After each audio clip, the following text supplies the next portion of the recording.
Que tal fritar um ovo com a ajuda de um edifício, derreter um carro ou escutar uma trilha sonora tenebrosa provocada por um arranha-céu? Saiba também um misterioso segredo de uma estudante que salvou Manhattan de uma gigantesca tragédia. Fala galera, meu nome é Caio Rezende e vocês irão ver agora grandes falhas de projetos que provocaram desconforto, prejuízos financeiros, tragédias. Mas antes, não vá falhar comigo, hein? Já meta o dedo aí nesse like aí para você não esquecer e faça sua inscrição para acompanhar semanalmente vídeos aqui. Se inscreveu? Valeu, bora pra obra!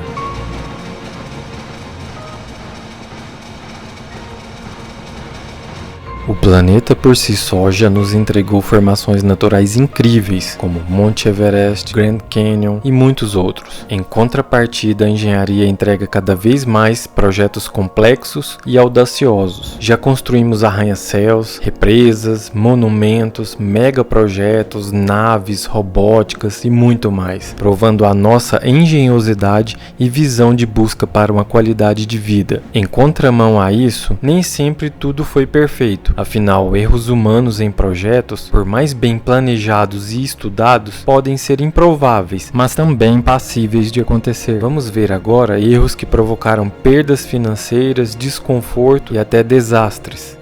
20 Fenchurch Street. Fenchurch é um arranha-céu no qual leva o nome do seu endereço, apelidado como The Walking Talk por causa do seu formato distinto. É um prédio comercial e fica localizado em um histórico distrito comercial de Londres. Foi concluída sua construção em 2014 e em 2017 foi adquirido por uma empresa de Hong Kong por 1,3 bilhões de dólares. No entanto, esse arranha-céu passou por alguns problemas. E o mais inusitado de todos foi descoberto durante a sua construção, pois descobriram que por um período de até 2 horas por dia, o sol, ao incidir diretamente sobre o edifício espelhado, fazia com que ele atuasse como um espelho côncavo e direcionava a luz para as ruas ao sul. Em algumas leituras pontuais já constataram temperaturas entre 91 e 197 graus, como durante o verão de 2013. Nessa época, o feixe de luz chegou a ser até 6 vezes mais brilhante do que a luz direta do sol sobre as ruas onde se encontravam os carros, que no caso acabaram sendo danificados pela temperatura refletida pelo arranha-céu. Esses carros tiveram seus retrovisores derretidos. A situação foi tão crítica que um repórter local chegou a fazer uma reportagem fritando um ovo em uma frigideira colocada ao chão.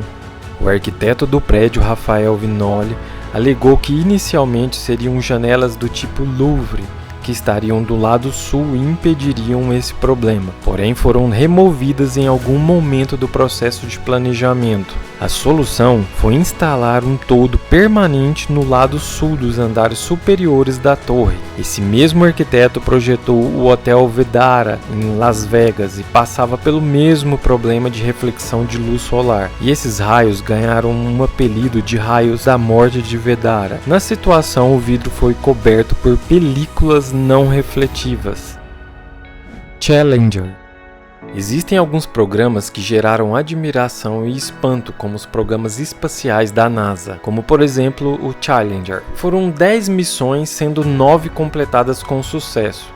A 10ª, infelizmente, foi trágica. Depois de 6 adiamentos devido a instabilidades climáticas e problemas técnicos, o lançamento ocorreu em uma manhã fria de janeiro de 1986. Normalmente, as manhãs na Flórida nunca são muito frias. No entanto, nas poucas manhãs que antecederam o lançamento, estava frio o suficiente para que o gelo se formasse na plataforma de lançamento e, infelizmente, ninguém se importou, mesmo com o aviso dos engenheiros sobre os possíveis riscos. E assim, no dia 28 de janeiro de 1986, ele decolou e com apenas 73 segundos de seu lançamento, o foguete simplesmente explodiu, matando 7 astronautas tripulantes e enviando destroços que caíram no oceano abaixo, com o mundo inteiro assistindo pela TV o lançamento. Consequentemente, várias investigações foram feitas e chegaram na conclusão que a explosão foi causada por uma falha nos anéis de vedação de junta do impulsionador do foguete. As temperaturas variáveis ao longo daquela semana enfraqueceram a vedação, uma vez que os anéis ficaram expandindo e retraindo com a variação da temperatura temperatura, permitindo que os gases quentes pressurizados e o combustível capturassem o fogo, eventualmente inflamando o resto do combustível. A explosão custou cerca de 3,2 bilhões de dólares. Este desastre agora é usado como um estudo de caso para melhorar a segurança da engenharia e ética no local de trabalho, pois a NASA sofreu muitas críticas por estar privilegiando o cronograma de lançamento ao invés da segurança dos astronautas. Between Tower foi o mais alto arranha-céu de Manchester, até ser ultrapassado pela Gate Square. A torre conta com 47 andares, chegando a quase 170 metros de altura. Tal arranha-céu ficou conhecido pelo seu zumbido intermitente, que é escutado em tempos de muita ventania, que é gerado por uma lâmina de vidro no seu telhado. Foi projetado para ter 50 andares inicialmente, porém constataram que iria balançar muito. O som produzido pelas lâminas de vidro é ouvido a 300 metros de distância e esse som é totalmente desagradável. Pensa numa corneta macabra. Sintam só uma gravação feita por uma pessoa próxima à torre.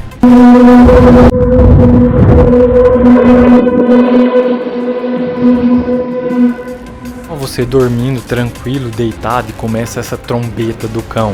É te trazer pesadelo para a realidade, hein? O arquiteto se recusou a alterar o prédio mesmo após várias reclamações dos moradores de Manchester. Foi colocado uma espécie de almofada para amenizar esse berro do cão, mas não foi solucionado por completa a situação. Inclusive, várias casas na redondeza foram negociadas a fim de sair de perto desse som macabro. Citigroup Center.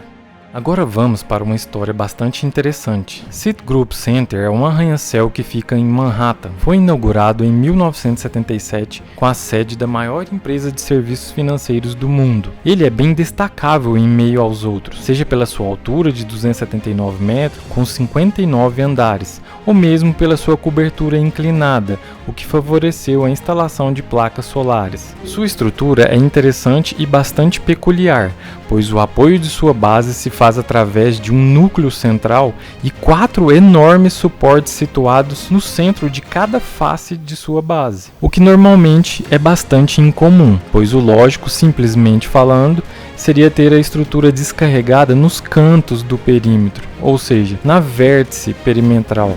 Agora a pergunta que fica é: foi simplesmente a vontade dos projetistas em desafiar a normalidade e buscar um audacioso projeto? Não, ninguém procura chifre em cabeça de cavalo de graça.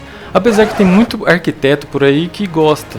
Deixa pra lá. Esse atrevimento estrutural desse arranha-céu teve um motivo. O grupo financeiro Citigroup quis comprar o terreno no qual situava um templo luterano, e a ordem religiosa da igreja era não se dispor a vender, por mais vantajosa que fosse a oferta do poderoso grupo. Foram várias as tentativas, até que os clérigos e a corporação bancária chegaram a um acordo. Venderia o terreno adjacente e os direitos aéreos da igreja, prática bastante comum nos Estados Unidos, principalmente dos nova-iorquinos, ou seja, o grupo poderia construir ao redor da igreja e até por cima, menos é claro no nível térreo da igreja. No acordo, o grupo se propôs até a fazer uma nova igreja no local, uma vez que teria que mexer na sua estrutura. A situação parecia estar tudo ok, precisava alguém para encarar esses belos cálculos que essa estrutura daria. Logo, o grupo foi atrás de um dos engenheiros mais renomados dos Estados Unidos, William Lemosurier. Pronto, problema resolvido, ok? Edifício projetado, inaugurado, agora é só festa. Sabe de nada, inocente. Agora de fato que irá começar os problemas. William ficou todo empolgado e evidenciou o arranha-céu como a sua melhor obra. Passados um ano após a inauguração, não teria o porquê não ser de fato. Que uma estudante de engenharia, Diane Hartley, estudante de Princeton, que fazia TCC sobre o Citigroup, procurou o escritório de William para poder confirmar alguns dados. Ela questionou um engenheiro funcionário de William e mostrou alguns cálculos que pareciam estar errados. Ao passar a situação para o William, o mesmo ficou curioso e resolveu refazer os cálculos, no qual acrescentava a hipótese de ventos diagonais que fora desprezado ou mesmo passado batido. Bom, na engenharia tudo é calculado com margem de segurança, então estaria meio que tranquilo. para uma possível carga não prevista. Porém, na execução não seguiram à risca o que foi por ele projetado. Algumas juntas de aço, no qual eram para ter sido soldadas, foram usados ribetes para poder reduzir os custos e mão de obra. Aí a coisa ficou séria, porque um prédio que até então poderia suportar cargas de 160 km por hora poderia estar colapsando com a carga de vento de 110 km por hora. Coisa que acontecia praticamente a cada década, conforme os últimos históricos de acontecimento. William então começou uma luta contra o medo, pois a sua carreira estava em jogo. Confessou ter pensado até em suicídio. Juntou com o CEO do Citigroup mais alguns engenheiros e arquitetos e começaram um protocolo de emergência e, ao mesmo tempo, de extrema confidencialidade. Inclusive assinaram termos sobre isso. Equipes entravam no arranha-céu no final da tarde e trabalhavam toda a madrugada, escondidos com uma estrutura para não mostrar do que se tratava para reforçar tal estrutura. E para complicar mais ainda a situação, a temporada de furacões estava ativa, com o furacão tendo boas chances de caminhar sentido a Nova York. Aí iria botar tudo a perder, pois um arranha-céu enorme, totalmente frágil a grandes cargas de vento, numa cidade rodeada de prédios, Citigroup Center poderia fazer uma reação dominó, destruindo boa parte de Manhattan. Felizmente, em 1º de setembro de 1978, o furacão Ela acabou desviando por quilômetros, aliviando toda a situação e fazendo com que a equipe terminasse o reforço da estrutura no final de setembro. Essa história foi segredo durante anos, galera, e logo foi exposta pela BBC. E agora estou eu aqui falando ela pra vocês. E aí galera, pra quem acha que essas coisas só acontecem no Brasil, se enganou legal, hein? Você busca o mais conceituado dos engenheiros pra vir uma estudante e acabar achando uma brecha em seus cálculos. Que conclusão podemos chegar, hein? Ninguém é tão bom que não possa errar e ninguém é tão iniciante que não possa agregar, né? Legal, dá pra levar essa pra vida, hein? Mas e aí pessoal, qual dessas histórias aqui te impressionou mais, hein? Eu acho que eu sei qual é a resposta, mas deixa aqui o seu joinha. E se você gostou, comente sobre qual aqui foi o caso mais tenso para vocês. E não esqueça de fazer a sua inscrição, meu amigo curioso. Não dói nada, não te custa R$1 e de quebra ainda ganha curiosidades e histórias que eu entrego para vocês. Obrigado por assistir até aqui. Isso é tudo, pessoal. Acabou a obra. Fui! It's a brand new